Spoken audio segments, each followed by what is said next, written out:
इतिहास केवल वीर गाथाओं का नाम नहीं है, बल्कि यह कठिन निर्णयों की एक श्रृंखला है। आज हम उस सत्य पर प्रहार करेंगे जिसे अक्सर महानता के पर्दे के पीछे छुपा दिया जाता है। हर कोई कहता है कि शिवाजी महाराज महान थे, लेकिन क्या आपने कभी यह सोचने का साहस किया कि छत्रपति शिवाजी की तुलना में संभाजी महाराज की रणनीति कहाँ विफल रही? क्यों एक पिता ने कैद से निकलकर साम्राज्य खड़ा किया और क्यों पुत्र ने कैद में रहकर बलिदान देना चुना? क्या वह बलिदान स्वराज के लिए अनिवार्य था या वह एक रणनीतिक चूक थी? स्वयं भगवान श्री कृष्ण ने सिखाया कि युद्ध नीति सिद्धांतों से नहीं, परिणामों से चलती है। भीष्म को हराने के लिए उन्होंने शिखंडी को ढाल बनाया। अजय द्रोणाचार्य के वध के लिए उन्होंने धर्मराज युधिष्ठिर से नरो वा कुंजरो वा जैसा झूठ बुलवाया। कर्ण को निहत्था करने के लिए छल से उसके कवच कुंडल दान में मांग लिए। और जब अश्वत्थामा ने नारायणास्त्र छोड़ा तो कृष्ण ने आदेश दिया, शरण में जाओ, झुक जाओ। कृष्ण का संदेश स्पष्ट था, अहंकार बचाओगे तो हार जाओगे, खुद को झुकाओगे तो धर्म को बचा ले जाओगे। शिवाजी बनाम संभाजी, रणनीति का अंतर। 1666 में जब शिवाजी महाराज आगरा की जेल में औरंगजेब के सामने खड़े थे, तब उनके सामने दो विकल्प थे। पहला, अपमान के विरुद्ध लड़कर वहीं शहीद हो जाना। दूसरा, अपने स्वाभिमान को थोड़ा झुकाकर, बीमारी का ढोंग करके, कूटनीति के साथ वहां से जीवित निकलना। शिवाजी महाराज ने दूसरा रास्ता चुना।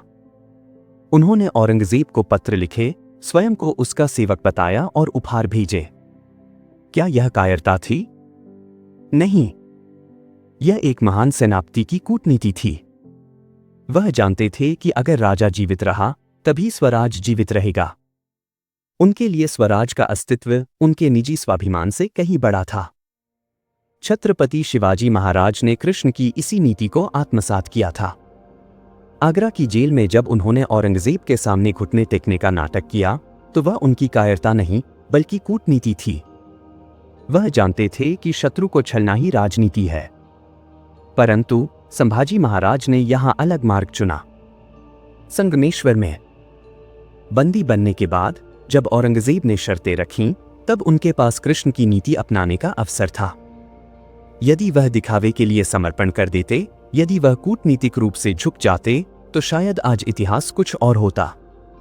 लेकिन उन्होंने अश्वत्थामा के अस्त्र के सामने झुकने के बजाय सीना तानना चुना। मेरा स्पष्ट मानना है कि हम संभाजी राजा ने जितना कष्ट सहा, उसके धूल के बराबर भी नहीं है। उनके बलिदान की तुलना किसी से नहीं की जा सकती। लेकिन राज्य चलाना एक अलग नियम है और राज्य को बचाना एक अलग कूटनीति। संभाजी राजा युद्ध के मैदान में शेर थे, इसमें कोई संदेह नहीं। लेकिन राजनीति के बिसात पर वह ढेर साबित हुए। सोचिए, उनके सगे साले गणोजी शिर्के ने उन्हें धोखा क्यों दिया? क्योंकि उन्हें चाहिए था वतन, जागीर। संभाजी महाराज अपनी न्यायप्रियता में इतने कठोर थे कि उन्होंने अपनों को भी नाराज कर दिया। राजनीति में अपनों को साथ रखना और शत्रुओं को भ्रम में रखना। हे हिंदवी स्वराज्य भवे, हिच्श्रंची इच्छा सबसे जरूरी है, जिसमें संभाजी महाराज चुक गए। इतिहास गवाह है कि एक राजा का पहला कर्तव्य अपने राज्य की रक्षा करना होता है, चाहे उसके लिए उसे अपना स्वाभिमान ही क्यों न दांव पर लगाना पड़े। क्या संभाजी महाराज को उस समय कृष्ण की कूटनीति अपनानी चाहिए थी? क्या एक समझौता लाखों मराठों का खून बहने से बचा सकता था?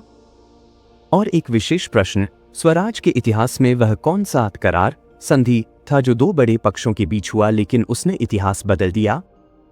कमेंट बॉक्स में अपनी राय और उस करार का नाम बताएं। आज देखते हैं कि आप वीरता के पक्ष में हैं या बुद्धिमानी के। आबा साहिब, हमें क्षमा करें। हम तो अपराधी सिद्ध हुए, हमें जो कैद हुई उसके लिए हम निश्चित ही जिम्मेदार हैं। सच में हम बेसुध और गाफिल, असावधान थे, इसीलिए हम कैद हुए, अन्यथा हम तो स्वराज्य की रक्षा और हिफाजत कर रहे थे। हम घेरे गए। उस समय हम न्याय निर्णय कर रहे थे और हमें घेर लिया गया। हमने जान की बाजी लगाकर युद्ध किया, निजाम की सेना को चीर दिया। हमारी शक्ति, हमारी संख्या बहुत ही कम थी। प्रतिकार अपर्याप्त रहा।